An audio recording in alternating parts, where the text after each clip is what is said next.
Good morning. TV Toastmasters Advanced Club number 9523 is hereby open and brought to order. I'm Gordon Kelly. I'll be the Toastmaster for today's meeting. Last month, I wasn't here because I drove to Denver with my son. And I just wanted to let everybody know that when you go through Nebraska, you have two choices. You can either stop and see the world's largest prairie dog, or you can stop and see a six-legged deer. Either one. Spring is here. The weather is going to be great today, so I plan on golfing. So if anybody wants to go golfing with me, you're welcome to come. I don't know if everybody got the Toastmasters magazine last month. It's the April issue. On page 5, they have an article, A Question of Manners. And I know we tend to, and I think it's correct, we tend to say you should not apologize or you should never say thank you to the audience. But you might want to read that article because it clarifies that to a little further degree. It basically says saying thank you to your audience members is quite frankly just plain good manners. I do, however, agree that you should avoid using thank you as a way to sum up or close your speech. Okay. So it doesn't drift from what you're taught, but it does give you some options for that. And as far as apologizing, when audience members have been inconvenienced physically in some way, if it's too hot in the room, too cold, those sorts of things, then you can apologize. So there's conditions where you can apologize. I need to say good morning to our television audience and to everyone here in the studio this morning. I believe we have 3 guests today, Jerome Manikin, Anita Barron, and Veronica Sanford. And I think we need to say a special thank you to these guests. We have a really good crowd here today. Given that, we will get things going, and we'll start with our Tabletopics master. He's obviously a distinguished person. He comes here and speaks a lot. And I've enjoyed getting to know Steve. And let's welcome Steve Ahrenholz. Thank you, Mr. Toastmaster, fellow Toastmasters, our honored guests, and to our guests who are looking in from home. Tabletopics, if you're not familiar with how Tabletopics works, is our opportunity to participate in impromptu speaking. This is probably the type of speaking that we do the most of in our everyday lives. The people that I'm going to call upon today will have the amount of time from which they hear the question and I ask them to come up until they arrive up here to assemble their speech. So they'll have an opening, a body, and a conclusion. What I want to do for our Tabletopics today is use something, I've used it before. I have a calendar that's a perpetual calendar. It's a leadership calendar, and you can flip it over each day, and it has a quote. And what I'm going to do is ask the people that I call to tell me their month and day for their birthday, and we'll see what quote is on that day. I'll have them come up here and have them read it, and then I'll ask them to tell us what that means to them, or what that quote says, maybe how it applies in their life, some perspective on that quotation. If I'm not mistaken, I think we have one of our Toastmasters here that had a birthday recently, like the 19th. Someone that a lot of us are very familiar with, a dear Toastmaster to us. Carol Cormelank, will you come up here and read the quote for April 19th and then explain to us what it means to you? Okay, thank you, Mr. Topics Master. Oh, this is a wonderful quote. Leadership, decisiveness. In the middle of difficulty lies opportunity. Albert Einstein. That reminds me of the salesman who went to Africa, the shoe salesman, and he said, I can't sell any shoes here. Nobody wears shoes. And the other salesman went there and said, man, I've got a field day. No one wears shoes over here. So a lot of it is in your attitude, whether it's an opportunity or a difficulty. And so when you think that you're in the middle of a difficulty, realize that is an opportunity to make a change. That is an opportunity to take action. And things don't just happen. I think they're planned by God's own hand, that when things come your way, you need to know that in that difficulty, there is an opportunity. And it's your duty to find that. I haven't come to a minute yet. Oh, my goodness. Very soon. Okay, Mr. Topics Master. Thank you, Carol. The next person I would like to call up here is Anita Barron. I need to get from you your month and day of your birthday. Okay. July 9th.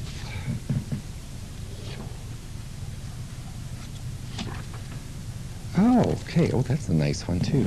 Okay, Anita Barron, if you'll give us share this quote with us, and then if you'd explain to us what it means to you or how you see it applying, I'd appreciate that. Thank you. Okay, very good one. Well done is better than well said by Benjamin Franklin. That's July 9th. Well, that is definitely applicable to everybody's lives. We say, and our intentions are always great, and we want to do better, and we really intend to do better, but if we don't follow through with the action, all it is a dream. And so we just have to keep on remembering that, yes, the words, and we have to tell ourselves what we want and everything, but at some point we got to get off and get it going. And that's very applicable to me because right now I'm working to start up I've started a nonprofit organization for animals, spay-neuter of animals, and this is why I'm here, so that I can be more comfortable in front of people. And it was very difficult to have that decision to get up this morning and come here and be on TV. So thank you for the opportunity, and it's very, very applicable right here. Thank you. Thank you, Anita. Yes, I give everyone extra credit for being here on this beautiful Saturday morning in Toastmasters. I mean, you could be home, digging in the yard, pulling out weeds, raking up leaves. Gee, being here sounds better all the time, doesn't it?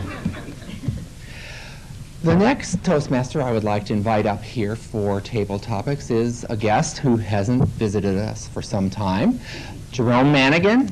If you could come up here, I would appreciate that. I need to know the month and day of your birthday. July 5th? Wow, I don't have to flip too far through here. Let's see. Oh, okay. Oh, that's a good one. If you'll share that with us and then explain how you see that quote in your life or applying. All right. First of all, I need to say that while I may be functioning as a guest today, in reality, I'm not a guest. I was here how long ago? A couple of years ago, 3 years ago, 4 years ago? Try to remember, yeah. So really, I'm just coming back, and I'm glad to be back, and it's good to see all of you. TAC, the ability to describe others as they see themselves. Abraham Lincoln is the author of that quote.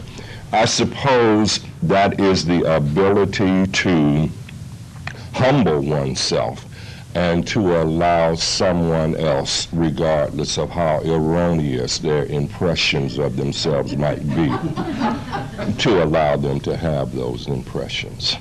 Steve. Thank you, Jerome. Yes, tact can be a real challenge sometimes, especially if you're dealing with someone that has an ego that's about as large as the horizon. Mr. Toastmaster, do we have time for one more Table Topics? All right. Two if I like. Wow. All right. Well, let me see. Okay. Darren, if you'd come up here, I need your month and day of your birthday. December 14th.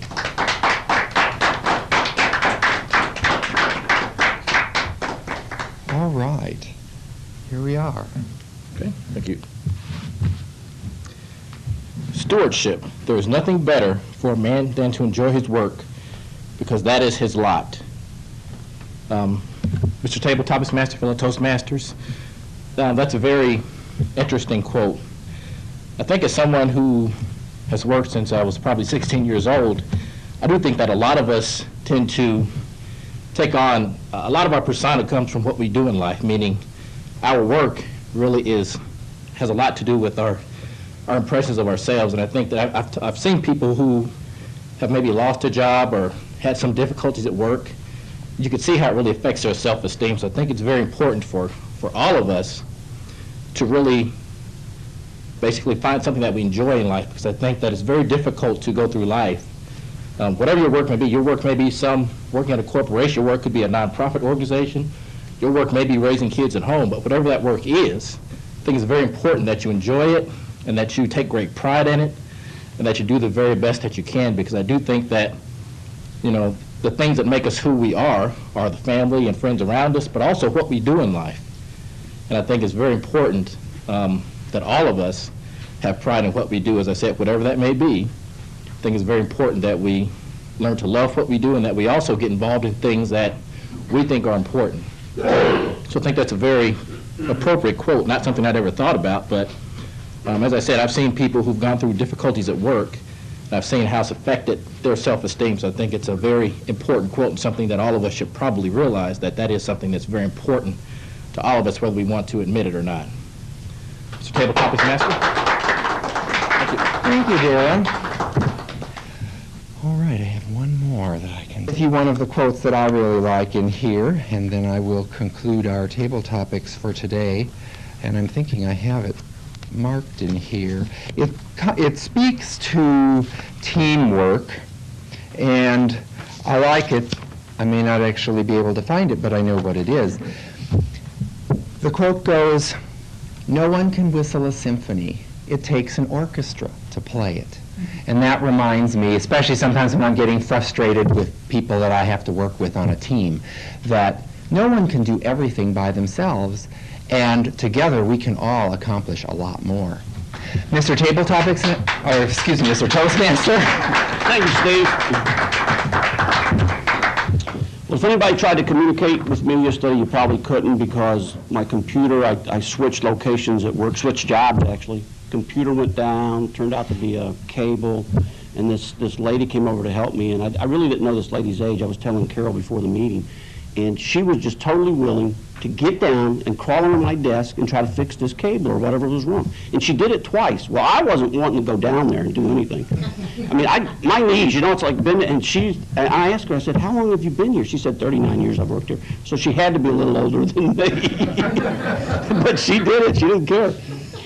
So you couldn't call me yesterday, voicemail was out, telephone was out. Carol called me later in the day. Carol, I really apologize, but I was on the golf course. Because it was nice out last night. I don't know if anybody wants to hear a joke. I normally don't tell jokes, but I know we didn't have a word of the day, so I could tell a partial joke. I only heard part of it. So I'll tell you the part I heard. The joke's over. This lady goes to a lawyer. She's having trouble with her husband. And she goes to a lawyer, and he wants to know why you're having a divorce or why you want to get a divorce. And I'm going to tell this from the man's perspective, okay? So, because there actually are more men here today. So she goes to the lawyer and she says, we're having trouble and I'm thinking about getting a divorce. And the lawyer says, well, what is the problem? Do you have a garage or something? And she says, yeah, we've got a garage and it's detached. And he looks at her, he's trying to think, well, okay, let me ask another question. And he says, well, does your husband beat you up? And she says, no, I get up before my husband every morning. So now the lawyer's like, what's going on? So he says, I'll go back to square one. So he says, well, let me ask you a question now. Why is it that you want to get a divorce from your husband? And she says, because my husband just can't communicate. And that's only part of it. But one of the nice things today is we have 3 speakers, which is really, I think it's really great. The shortest speech should be 4 minutes and the longest should be 10. So for our television audience, when we introduce these speakers, it's not like they're going to get up here and stay for an hour. You know, it's a short, controlled type speech. And our first speaker of today is he's actually a cameraman. He's on the camera. He's getting ready to get down off the camera and come up, is Stephen Pelzer.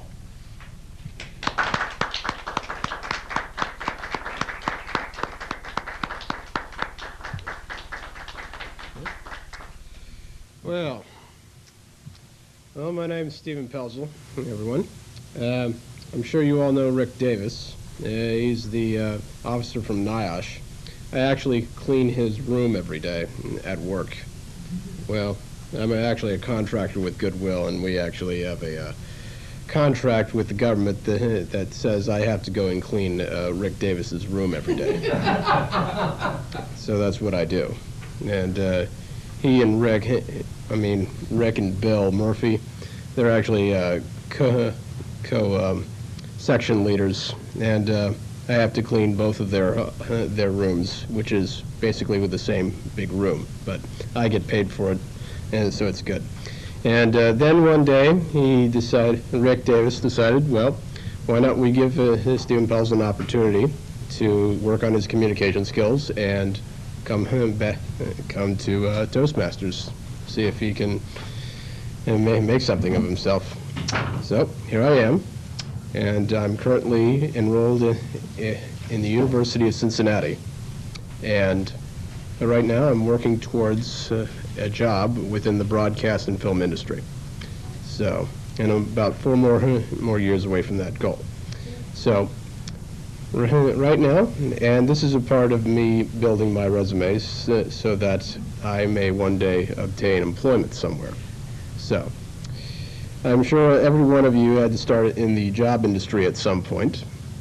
And, well, I'm just starting out right now. So I guess from what I've can gauge, most people haven't been too successful after they get straight out of high school.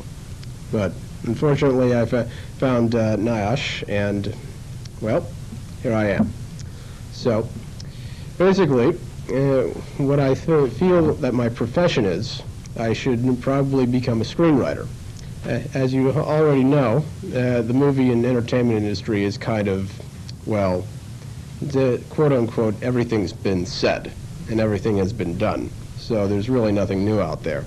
However, I think that there are a few ideas that haven't been put on film yet, which haven't really caught the eye of some movie executives. And I'm currently working on a few ideas that I'm typing into screenplays. And I'm sure these will be big money makers, but as I've been told, I cannot share my ideas with anyone here because as Thomas Jefferson once said, once you take an idea out of your head and give it to the world, it's over. You just can't put the genie back in the bottle, so I've got to keep my ideas to myself until I can put them down on paper and give them to the proper authorities who can make my dreams come true, I guess. I suppose when it comes to having dreams and living out your dreams, it basically states, well, you have to do all of these steps in order to get where you want to be. And that's why I came here, to help me along that path. Because, well, you got to give me something in order for someone else to give you employment, I guess. So that's basically why I'm here, and that's who I am. Thank you. Thank you, Steve.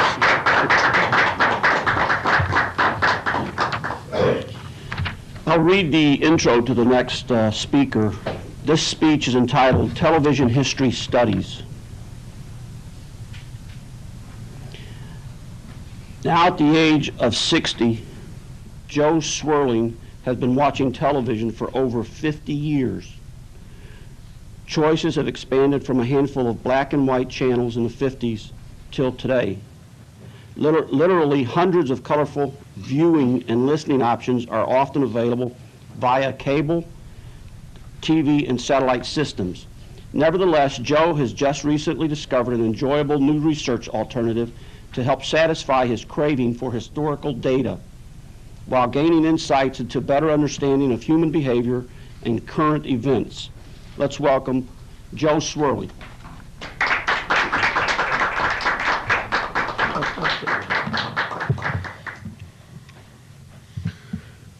History can be kind of boring. Look through old history books. Unless they got a lot of pictures, and unless you can really concentrate, it's hard to find much information. But if you use the media of television, there's a lot of things out there.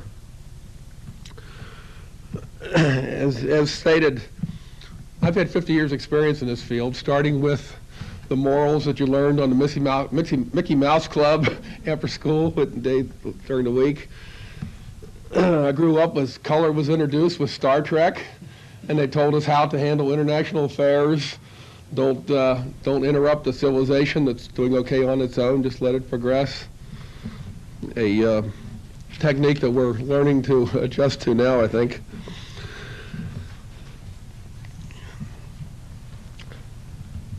Over the years, much of the network TV has concentrated on things like sitcoms, which had humor but not much social value, I don't think. And I still promote such sources as public TV and the Discovery Channel, a lot of these networks that have significant documentaries. But for those that don't have cable or satellite, or just to take it and to keep up somewhat on current affairs, I'd like to recommend an alternate source. Again, a lot of these TV shows over the years are now they get syndicated after they've been on for a few years, and now there's something new where they start converting those old TV series to put them on a CD, such as this, so you can watch a whole season of a particular TV series all at one time instead of having to give up your important nights of the week to go to Toastmasters meetings. You also tend to lose the chain because they link a lot of these series together with the personalities and sometimes the storyline, even though the show is completely different, some of these medical shows and political shows and so on. So it helps if you have the whole series all at one time. And that was what I came across a few weeks ago. They took the entire series, The West Wing, and they put the whole second season of it on one set of DVDs. This was a spin-off from the original movie, the American President. And it shows how you can advance. The person who was the aide to the president in the original movie, Martin Sheen, got promoted to being president by the time they made the series. What I found of value in a series such as this, again, when you're looking at it for the first time on the DVDs, you've got the whole set all at one time. You don't have to wait from week to week, and if you miss one, which has always been the pain of things like soap operas. Of course, on them, nothing ever changes. They just keep dragging on and on. But as opposed to the types of series that are just a general situation, like a sitcom, there's no... Some of the social interactions may be common to us, but this one I felt is kind of unique because it deals with something that we know it's there, but we don't know what's going on inside, the White House.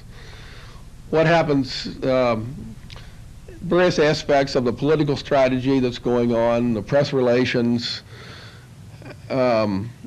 coordinating the political parties toward achieving their next election or other social programs. Some of the specific programs had to do with adding medical coverage for autistic children, the Social Security Administration, the environmental protection and gun control and so on that are main social issues. And you'd learn a lot more, I think, from these shows that are, this was from the 2000 and 2001 television series. So that was just prior to 9/11. So you have the perspective of current events back at that time, not blown up for media promotion as you do on the current news, but much more relevant than things that are in history books from 20 years ago. The situations may change, the acts of terrorism, the medical situations of the personalities, and that's another aspect of this particular series I liked, because it deals with the personalities of the staff on the show. The person that coordinates press relations, the various humor and interaction between the staff members, and that's something that's common to all of us. We work with certain people, and sometimes you play tricks on them, and sometimes you learn from them. Sometimes they're pulling a trick on you, but these social interactions are something, and again, the moral value, the integrity that's demonstrated in these series, such as this, and of course this one may be somewhat of an exception because they don't get too much into personality flaws of some recent presidents and other political aides. So if you're struggling for a way to keep up on current events, you don't have time to go through the daily news, which changes from day to day, and then next month they may be rewriting what they thought was history today. Try something like this, The West Wing, or some shows that have social value. Again, don't let them interrupt your weekly Toastmasters meetings. But it just shows that there are alternatives to the dry history books or waiting for the full-length documentaries to come out. Mr. Toastmaster. Thank you, Joe.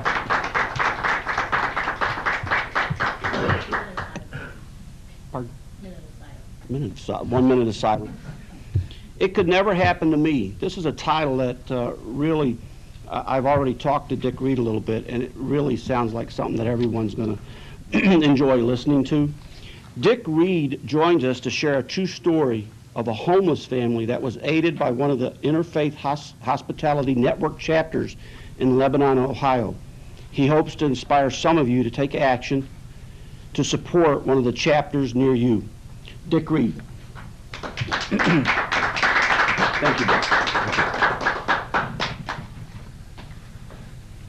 My story starts one dark and slightly foggy evening with a man I'll call Ben Johnson.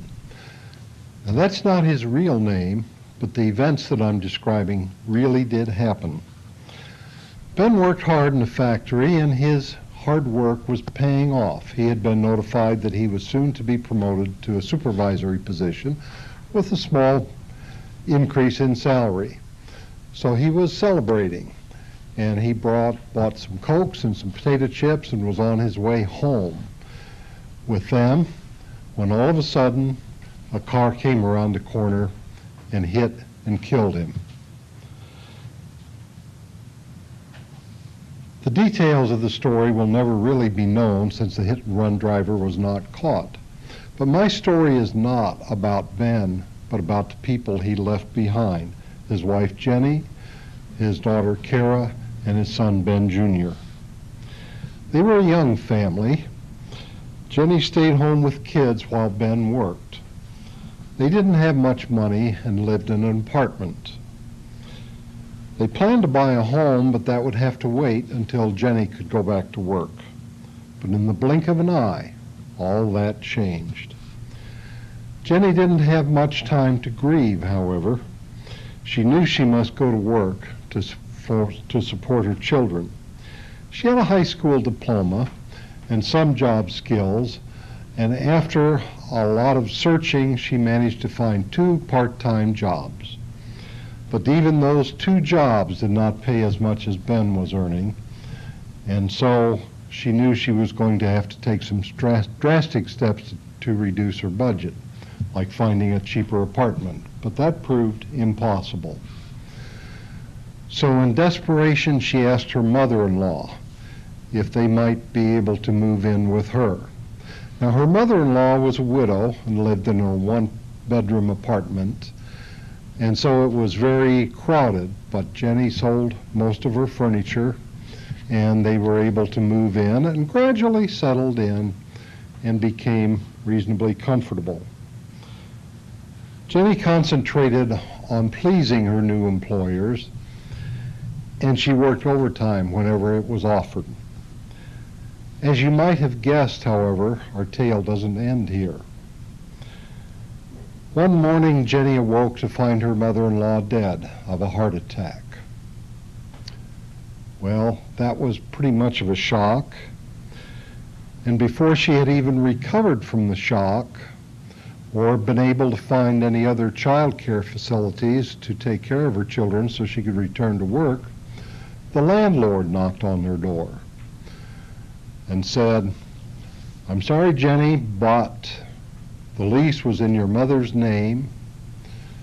I don't rent to families with children, so you have 5 days to find a new apartment." Well, what a tragedy. She obviously was very upset, and her bosses noticed that, but she confided in one of her bosses, and he suggested that she visit a church.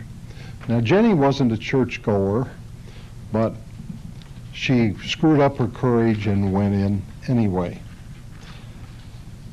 and described her situation to the pastor there. Well, the pastor didn't know what to do to help. He knew that there were shelters around for homeless men and people with addictive problems, but he didn't know what to do with this woman with her 2 children.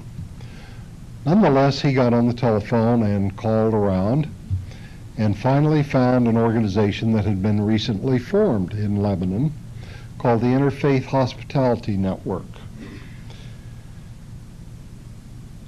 He called and was able to get hold of the director there. The Interfaith Hospitality normally accepts people through social service agencies.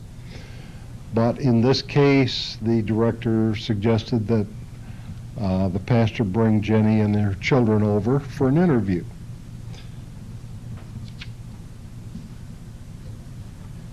The director greeted the family, and while she was interviewing Jenny, all the families get interviewed before they're accepted into IHN. The pastor was looking through some literature, and he found some rather interesting things that kind of startled him. First of all, 12% of the population in the U.S. lives in poverty. And even those above the poverty line, which is about $18,000 for a family of 4, must often choose between paying rent and buying food. He also found that families with children are the fastest growing segment of the homeless population. 40% in cities and 50% in rural areas. Some of the reasons are, of course, lack of affordable housing, jobs that pay low wages with no benefits, the high cost of child care and health care, and inaccessible or non-existent public transportation. But he really wanted to know how IHN helped families in crisis. Here's what he found. A family entering IHN arrives at the day center for an interview with the director who explains the program before being accepted into the program.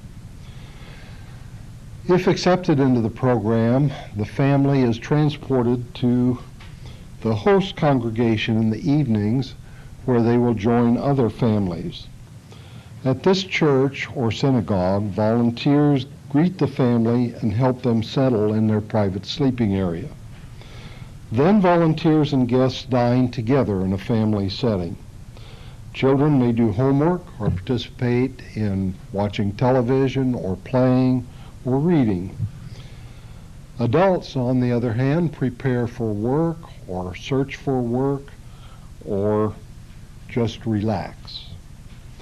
Some of the volunteers stay overnight and prepare breakfast the next morning.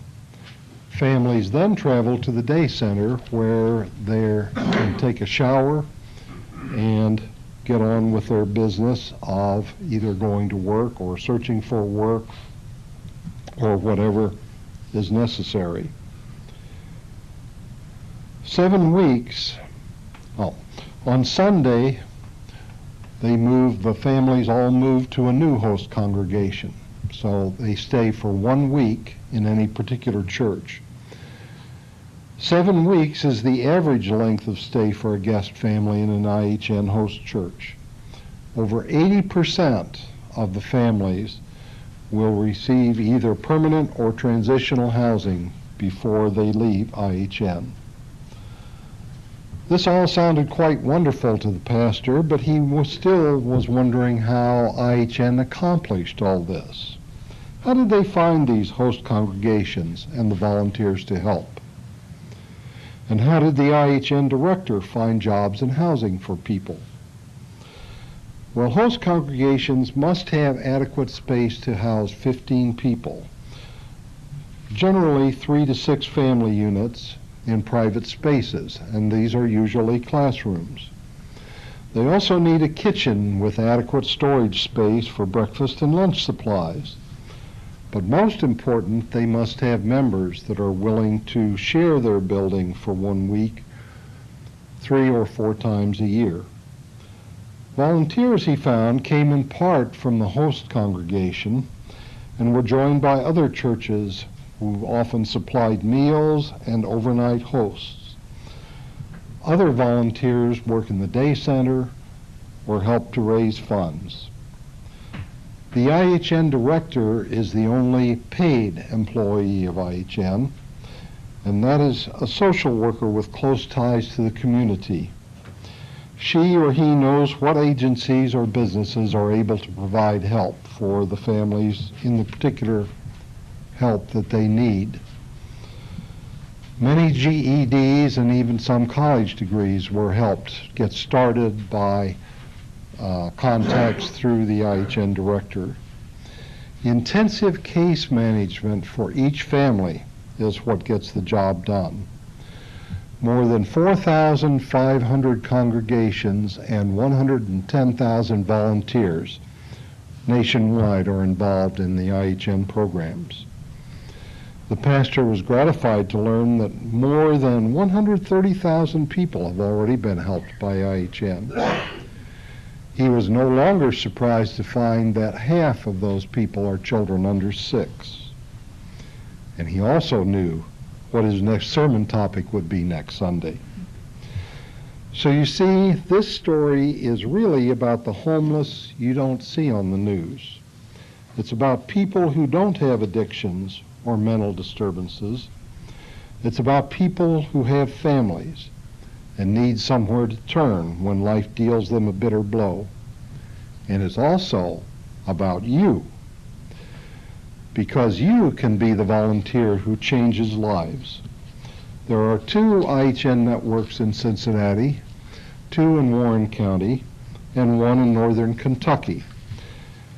So if you might be interested in helping IHN, you can visit and find more information at NIHN, standing for National Interfaith Hospitality Networks.org.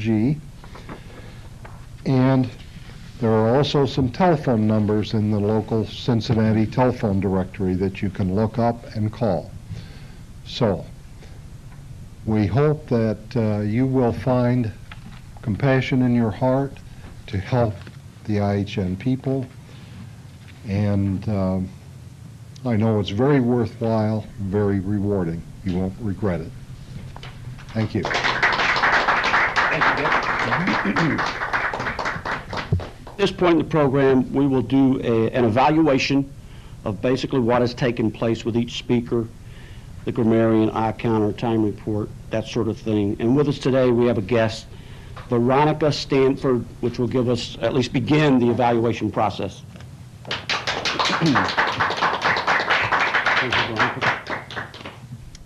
Hi, I'm Veronica Sanford. I'm actually a member of the Toastmasters Club with Fifth Third Bank.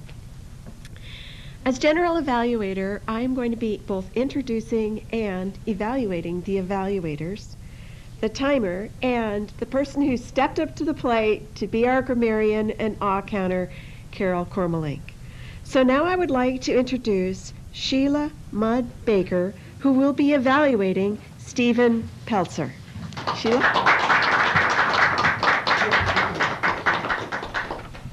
Well, in case the audience might not know it, this was Steve's very first speech, his icebreaker.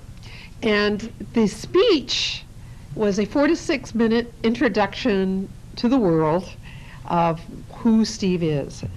And what did we learn about Steve? Because that tells us whether or not the speech was very effective.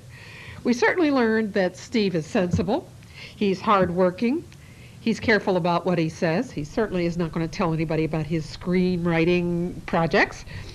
He is willing to pursue his dreams. He is courageous. That is, that he is willing to get up here and take the risks that he needs to take. So I've learned a great deal about Steve. I've seen him many times behind the camera, but I had an opportunity to learn more about Steve.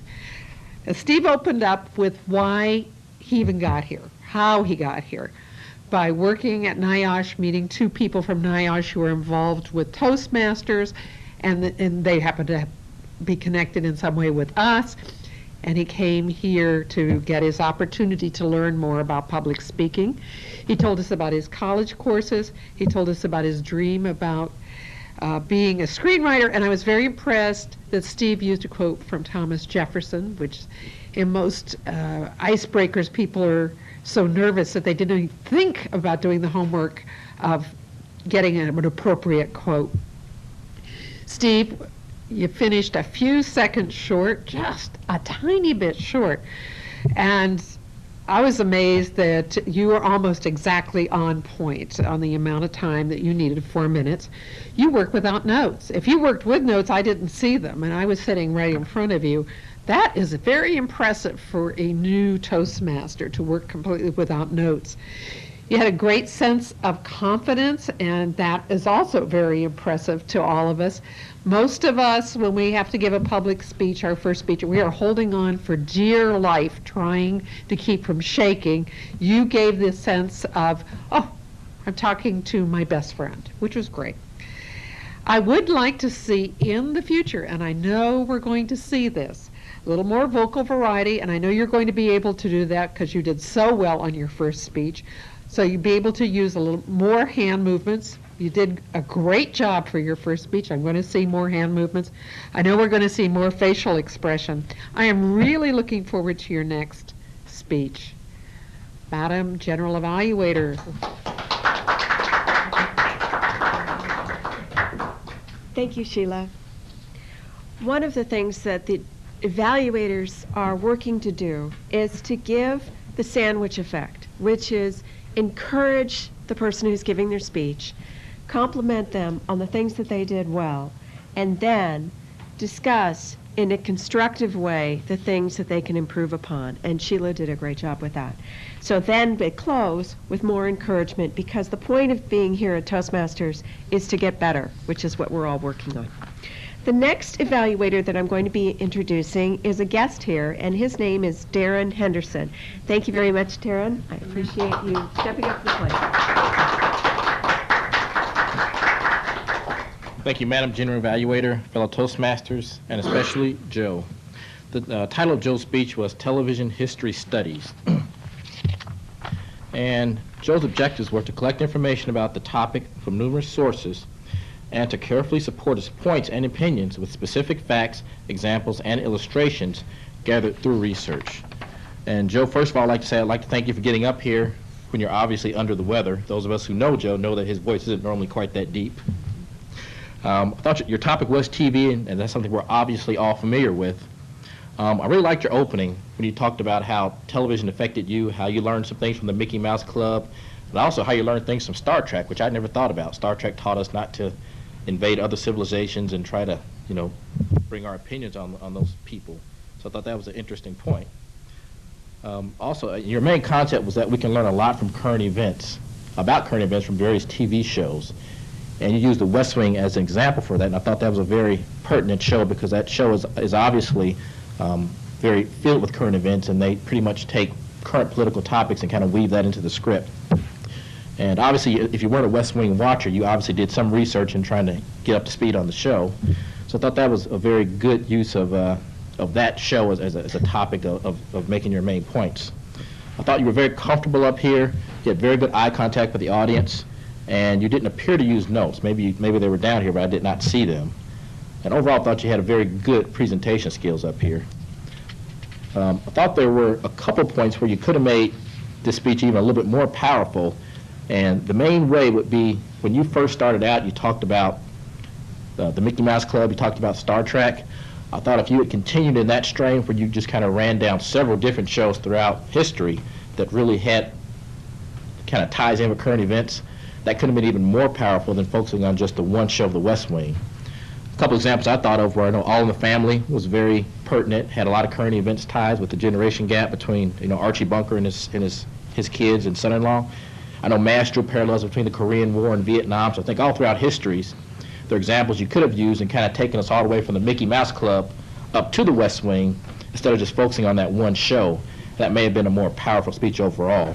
But I thought you did a very good job. You obviously had to do research to tell us about the West Wing, and once again, I thought you did a very good job from a presentation standpoint up here. So once again, I'd like to thank you, especially being sick as you are. So thanks, Joe.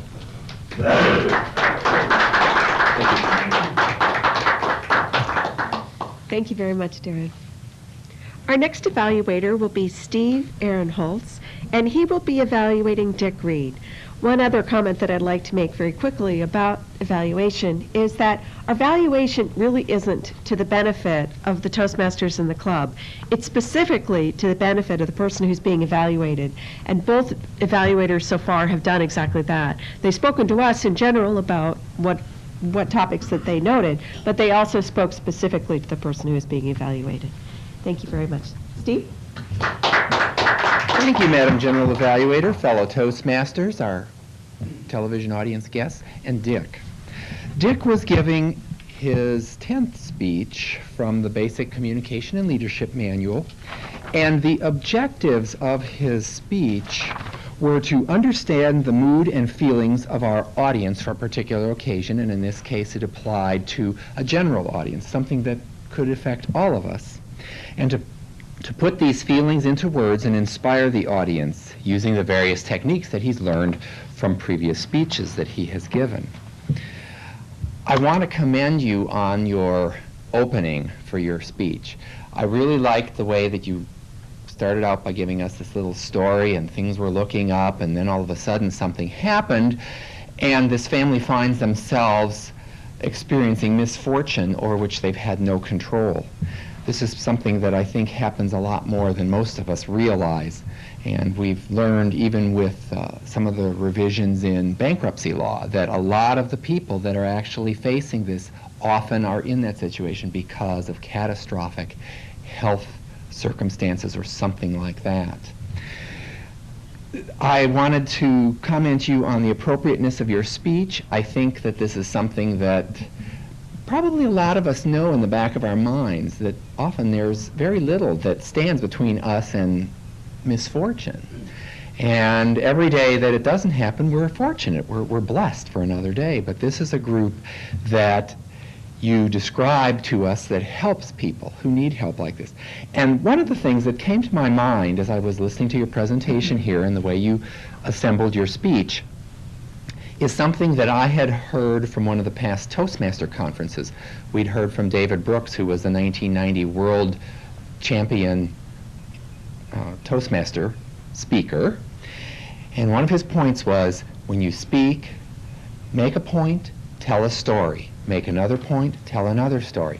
And that's what you did. You told us a little story, and then you made a point. Then you went on and developed your story a bit more, and you came back and gave us some more facts and things that had happened.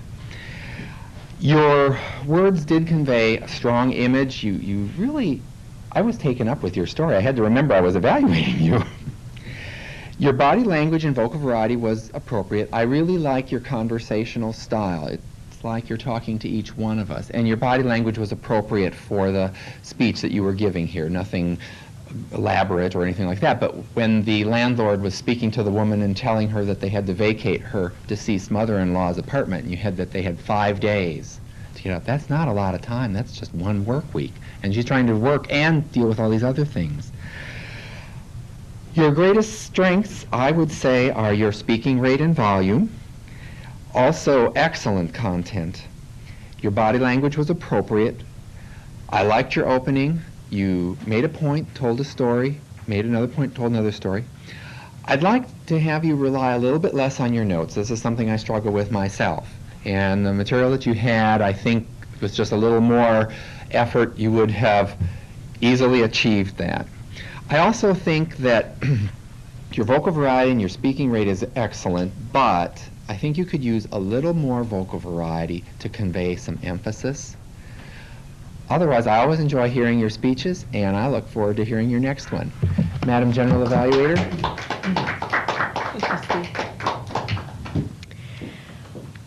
Wow.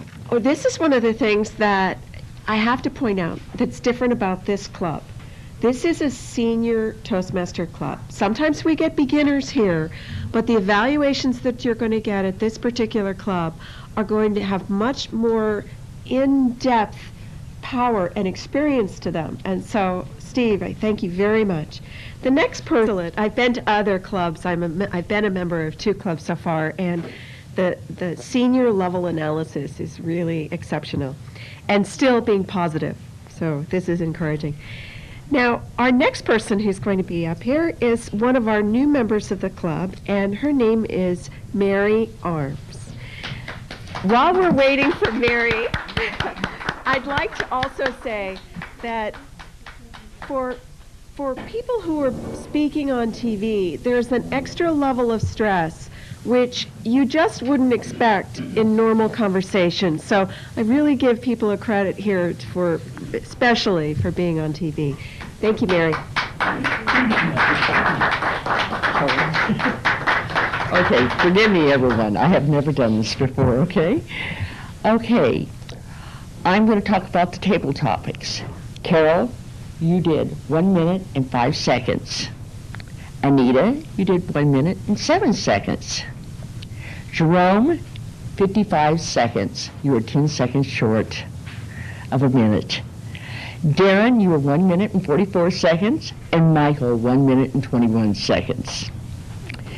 Now, in the speeches, Steve, you did 3 minutes and 50 seconds. Joe, you were 6 minutes and 30 seconds. And Dick, you were you did 11 minutes and 32 seconds, which you were only 1 minute and 32 seconds over of yours, and that was very good. Okay, on the evaluations, Sheila, you were 2 minutes and 40 seconds.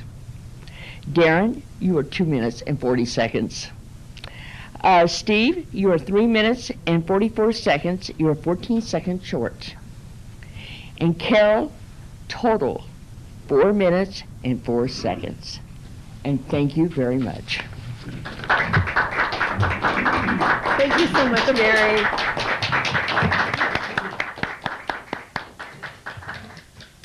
Well, there we are. Now it's my turn. So I've spoken a lot of things in between each person. So I know that, here I gave it, so I know that we have only a limited amount of time. I'd like to say that we have a new timer today, and what some of you may not have noticed is that 2 of our speakers were given a green and a red too soon. And so there was a little bit of mix-up in timing, and that's perfectly natural. I'd like to have some way that we could let people know that, oops, I made a mistake. But sometimes that's not quite clear. So I know with Dick and both with Steve, I just credit you for your continuing on, knowing your timing was appropriate. So I'm glad for that. And then also, Sheila, I think that you just did a very excellent job in terms of generally speaking to us and then speaking specifically to Steve. You did a nice sandwich effect. Darren, I loved how you were able to pull some knowledge of Joe and told us about how his voice isn't normally so deep. So what that does is it brings the camaraderie and the club feeling to our club. Steve, once again, the fact that you were able to pull something that you had learned in one of our high-level training into give Dick his feedback. I just think it's appreciated for people to do their job as an evaluator well. It makes what our club so much more worthwhile. So I also appreciated you as a table topics master, that you pulled your calendar out and you spoke about leadership, which is one of my favorite topics. Now, I will say that to our Toastmaster, Gordon Kelly, I very much appreciated the gentle humor and the very positive feeling of the meeting, and the fact that you told a joke that made us all laugh. With that, TV Toastmasters Advanced Club number 9523 is hereby closed.